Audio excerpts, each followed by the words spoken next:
2, 3. Welcome to Matryoshkast. Matryoshkast, a podcast about podcasts.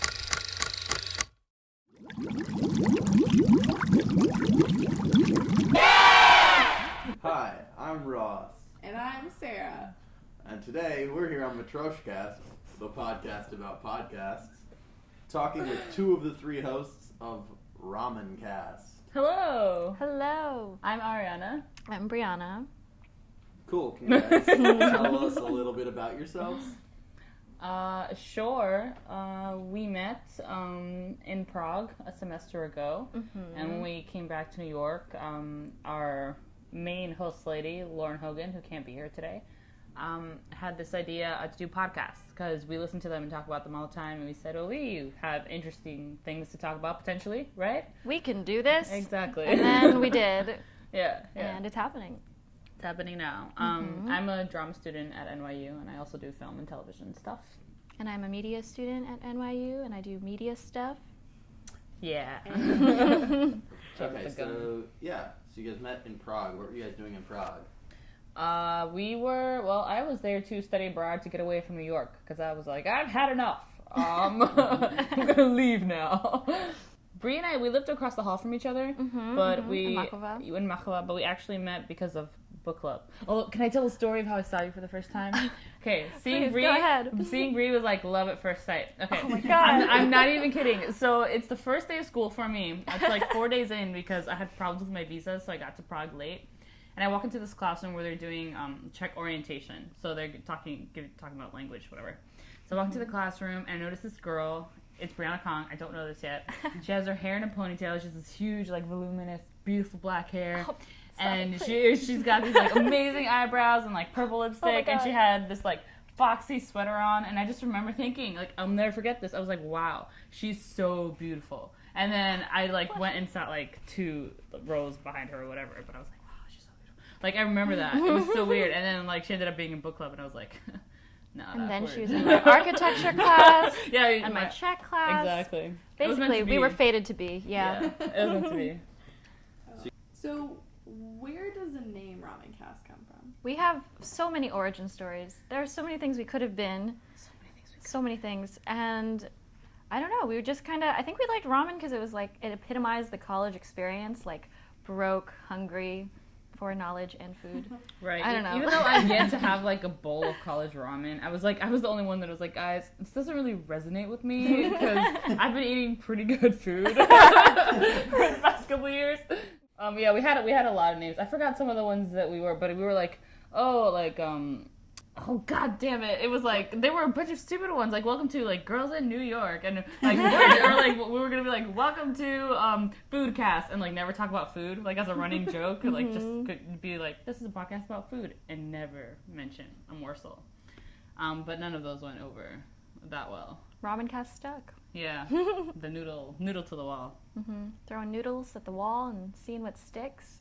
That's Ramencast the motto. tagline. I was like, someone will be into that. So what's the final goal for Ramencast? I think we just want to be consistent with it.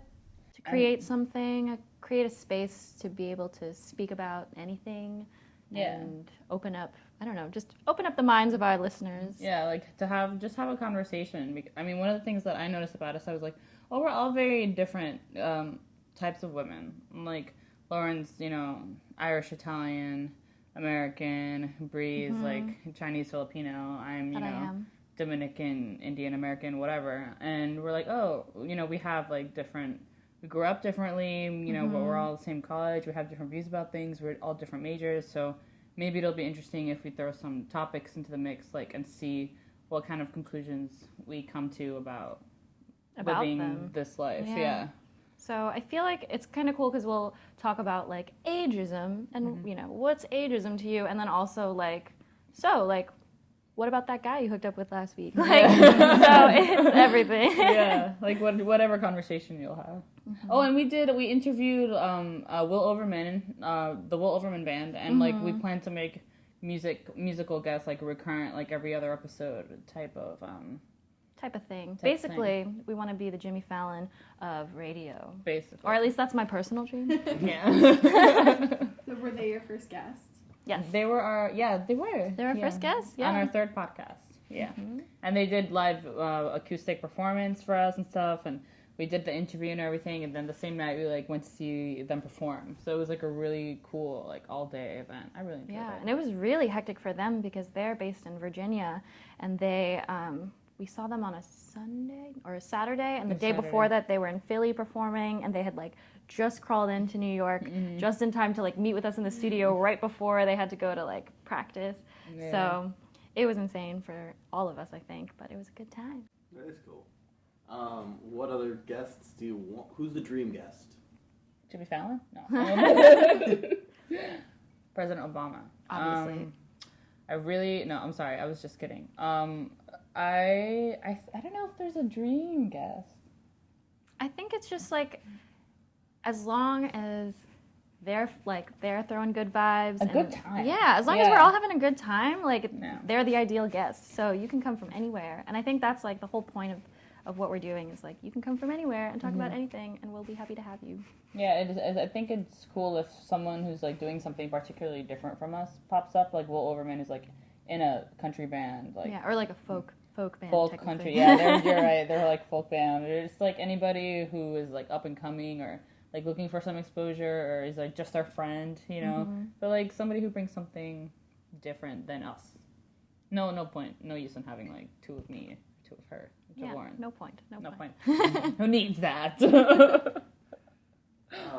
What have you guys learned since you started making it? I mean, what's surprised you about making a podcast? So hard. I mean, It's so hard. There are so many things that need to align. Like it's just, and it's tough to even make time for all of us to get together in one room and just chat about things that we would already chat about. You know, it's making it formal. I think it's weird. It's weird Yeah. and strange and difficult. More difficult than we expected. It makes you like analyze each other a lot more because in normal conversation, I'll never think about like our patterns of speech or like if somebody's story going on too long or whatever. Like if me and Bree and Lo hang out, we're just hanging out, we're talking, we're having a good time. And then when we get in the room or we have mock casts, which we do that a lot to like work on the rhythm or, you know, like Lauren does this thing where she's like, wrap it up if the story's getting too long or like, don't say that or like editing in the moment. Like, my friend who's like really lame. Let me start that sentence again. You're going to edit that part out. So my friend from this class, you know, so like working on, it's like, weird censoring yourself or Yeah. editing yourself or thinking in terms of editing. Like, I stuttered, let me start over. And like, here's a clean new sentence. It's like typing in a Word document versus like speaking out loud or I don't know. It is weird. And we're just hoping the more we do it, we'll get like a natural sense of, like at some point it would be so cool to have a 40-minute podcast that's just unedited. Yeah. Raw podcast. Yeah. That's my goal. That's my goal for the podcast. Yeah. There you go. Yeah. How has the feedback been so far?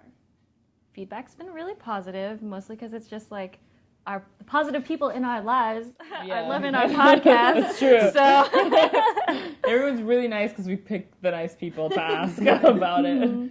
I mean, like, Jake is really straightforward. So Jake Cherif is, like, our audio engineer, like, provider of beverages and mics and the whole thing. And, like, we get a lot of feedback from him in the moment. So, like, yesterday, yesterday we were talking, there was a point, it was a Christmas special, so we did, like, a segment, like, 30 minutes of Christmas, and it'd probably be cut down to 20, and then regular BS talk. And at some point they were like, so what's a deal breaker? Like, what's a deal breaker for, like, if you're going to date somebody? What's going to stop you? And I was like, this girl. I was like, oh, like, I hate bad teeth. I really meant to talk about hygiene, like, breath, you know? But I wasn't saying it right. So, like, it didn't compute in my head that what they were hearing was like, oh, you're so shallow. Like, crooked teeth are a problem. And Yeah. like, I freaking have crooked teeth myself. and so, like, Jake apparently, like, while I'm rambling on about hygiene to what I think is hygiene, Jake's going, lame, shallow, like, he's like, that's, like, not, like, he's, like, being awful right now, like, giving, like, feedback, and then Lauren and Brie are laughing, and I didn't hear him in the headphones. Her headphones weren't connected for whatever reason, so we were just, like, I was hysterical. just rambling, but, like, they get that kind of feedback. Or, like, when he's laughing, we're like, oh, so that was funny. I mean, according to him, at least, but, you know, it's a little bit of, like, studio audience. Yeah. Yeah. What makes a podcast bad to you?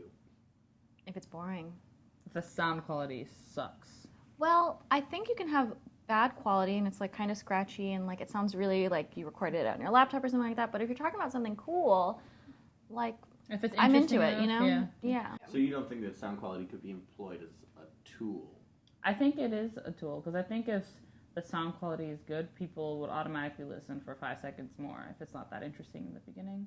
And I know that in film especially, like you can be using a shitty camera, maybe the lighting isn't the best, whatever. But if the sound quality is good, people will stick around for an interesting story. Mm-hmm. But if the sound quality is shit, even if the lighting is good and the camera is great, people are like, I don't want to do this. Like they don't want to listen, and that's something I've learned in film and TV. But maybe it's not so much for podcasts because it is like about listening. Why do you think that is? For podcasts, The difference between film. I think people are probably maybe more spoiled by film. Something to me, even though this isn't true about podcasts necessarily, it feels more guerrilla, like anybody can make a podcast, it could be about anything. And then films, people are like, wow, HD, oh my god, Oscars, the big screen, the 3D, the whole thing. That's true, I So, guess. that may not be true. Or maybe not, yeah. What about like indie films or things Exactly, like that? Yeah. yeah. So it'd be like is a lo-fi podcast an indie podcast? Whoa. Let's talk Whoa. about that later. That's good. All right, bring it full circle. You guys met through a book club. Yes. What's the best book you guys have read recently? I know. Other than I know your best one. Chimamanda! Yes. Americana by Chimamanda. Ngozi Adichie. I believe that's thank the you. pronunciation of her Yeah. name. I could have Ngozi. also just totally botched it. Okay, the last name is definitely Chimamanda. It's a really, really amazing book by this writer. That Bria also read this book. She came from Nigeria to America, and she's just like, I don't know, it has to be a little bit autobiographical. It's not written that way. Yeah, but it definitely is based on her experiences as a black woman in Africa and a black woman in the U.S. and how racism kind of only exists here. Like, she didn't know what race was until she got here, and people were like, black women, and there's a difference. And she was like, what do you mean there's a difference? Everybody in Nigeria is pretty black. I mean, there's a caste system. Some people are light, some people are dark, but we're all black. But, like, they're not all black because, like, what is black? They don't know. They're just Nigerian. So it was, like, really, really interesting read, and I just want everybody I care about to read it now. Yeah. And I think it's really cool because it's, like, also an immigrant story because it's, like, she didn't fit in with American blacks, and then when she lived here for a couple years and went back to Nigeria, she didn't fit in with, they wouldn't accept her back. So, I don't know, it is kind of like how rigid we are in the way that we see people and how problematic that is. Good question of where is home to, especially for immigrants, or if, like, you're, like, born in America but your parents are immigrants, and to them, like, is, like, for me, is Dominican Republic always going to be home, or is New York now home? Where do I belong? I can't go there. When you retire, what are you talking about? So it brings up a lot of interesting questions. Great book. I highly recommend it. And the title is? Americana. Americana with an H at the end. Yes. Where can people listen to the podcast? Well, you can download or subscribe. You can subscribe to our podcast on iTunes. I think we will also have a SoundCloud link and all of the social media sites. At the Ramencast. Yeah, we're the Ramencast. Yeah. That's it for this episode of Matryoshkast, the podcast about podcasts. Tune in next week. Do świdania!